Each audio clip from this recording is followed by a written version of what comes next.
Alors Romain, raconte-nous un petit peu. Donc 22 ans, je le disais, tout a commencé pour toi à l'âge de 10 ans quand papa et maman Lewis t'offrent une mallette de poker. Exactement, ouais, C'est dingue cette histoire. à l'époque, c'est l'explosion du poker, on le trouve partout, et pour mes 10 ans, qu'est-ce qu'on voit dans les rayons de supermarché, comme un jeu de société finalement, on est joué une mallette de poker, Mais l'impulsion venait de toi, t'as dit Ah non, moi non, non. je veux, Non, ou pas du c'est... tout, non, non, pas du tout, je connaissais pas du tout le jeu, ils l'ont vu comme un Milborn ou un Monopoly, on avait joué avec la famille C'était en en, France ou en Angleterre? en En, Tha- France. en Thaïlande, tu sais. Il y avait une boîte, il y a écrit Monopoly, ils l'ont ouvert, c'est du poker. Merde, putain, on s'est fait banane par le fournisseur.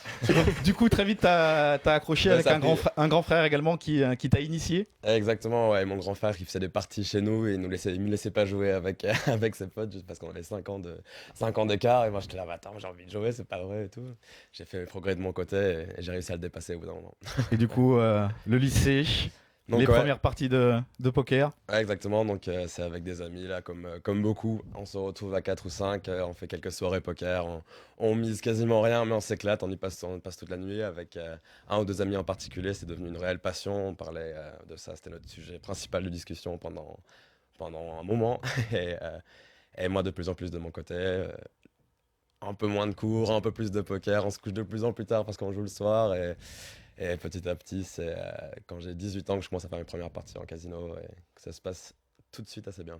Et du coup, papa et maman Lewis, un petit peu plus récalcitrants, notamment ta maman, hein, on Ouais, en parlera un petit peu plus tard, mais quand tu décides, entre guillemets, de mettre entre parenthèses tes études pour eh bien, te consacrer à ta passion, j'imagine qu'à la maison, ça a été un petit peu compliqué. j'ai une. Bon, mon père, c'était un peu amuse-toi, fiston, et ça va.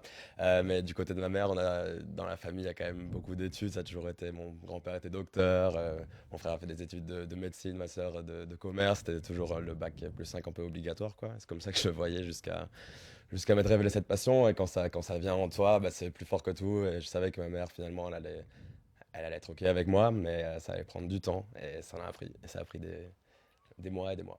Moi, j'ai un pote à qui on a offert une boîte à outils, il est devenu maçon, c'est pas la même chose, Moundir. Écoute, si à chaque fois tu dois offrir quelque chose à quelqu'un et qu'il doit faire un métier derrière, je veux dire, pour le coup, non, mais je trouve que c'est une très très belle histoire, hein, celle de Romain. Et puis pour le coup, Romain, avec toute l'oseille que tu as fait, tu peux monter une clinique maintenant que t'as de la famille qui sont médecins et compagnie.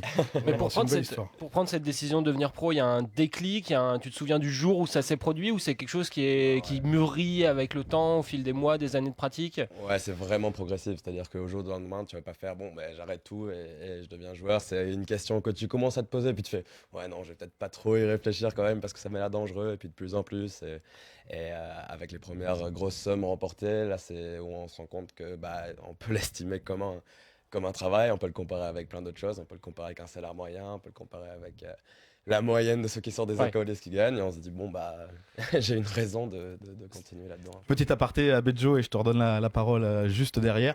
On parlait des dents de Moundir, hein, c'est Jérém Star qui me glisse ça à l'oreille. C'est l'enfoiré. On peut C'est voir, on appelle ça on une peut voir greffe. Moundir sur appelle ça une Facebook, greffe, sur le l'enfoiré. site du Voilà. RMC Poker Show. Ah, il est piégé, c'est Casse pas dédié, seulement de Moundir. la radio, hein. Je pensais que l'invité c'était Romain Lewis, c'était pas ma greffe aujourd'hui. Tu vois, non, pour le coup. Je croyais que c'était le monstre de Frankenstein, l'invité. Non, c'était Moundir le chroniqueur. Ah, les enfoirés. Qu'est-ce que je voulais dire? Romain, comment tu vois l'avenir après le poker, par exemple? Est-ce que tu as des plans après le poker?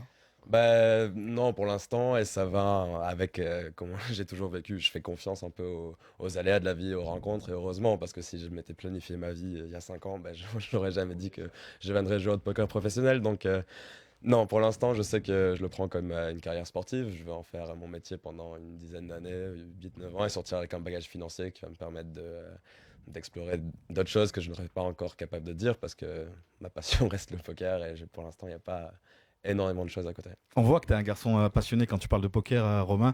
Alors les auditeurs, hein, c'est de la radio, ne peuvent pas le voir, mais tu as vraiment les papillons dans les yeux quand tu parles de poker. La transition justement entre la passion et le métier, tu as senti très vite que tu avais du talent, car tu as du talent. Euh, c'est les premières parties avec des adultes en fait. Moi je jouais avec mes potes et je jouais qu'avec des gens que je connaissais bien et donc on savait notre niveau par rapport à nous. Mais les premières fois, donc dès que j'ai 18 ans et que je me rends compte que bah, des joueurs qui jouent peut-être depuis 5 ou 6 ans ou même parfois depuis 10 ans, j'ai l'impression qu'ils font des erreurs alors que je joue depuis 6 mois ou un an à fond. C'est là où tu te rends compte que peut-être qu'il y a quelque chose à faire Et après, bah, ouais, c'est avec les résultats, quoi. Comment tu as progressé? Tu as lu des bouquins, tu as été conseillé, aidé par un mentor peut-être, un coach? Non, j'ai jamais lu un livre, j'ai que lu le mental au poker, jamais lu un livre technique. J'ai vite compris que si un livre était écrit le temps qu'il soit rédigé et sorti, le poker évolue tellement rapidement que ça servait pas à grand chose. Donc c'était vraiment que par la pratique et du bouche à oreille avec des amis, quoi. On parlait toujours de ça. Dès l'âge de 18 ans, je suis allé dans un cercle de poker, en clubhouse un peu de poker à Bordeaux, PokerSphere, qui était un endroit Oui, très bien. qui pouvait ressembler à un centre de sport, c'est-à-dire qu'on payait une adhésion et avec ça, on avait 3 tournois gratuits par semaine. C'était dans notre monnaie qui s'appelait le Cosmos.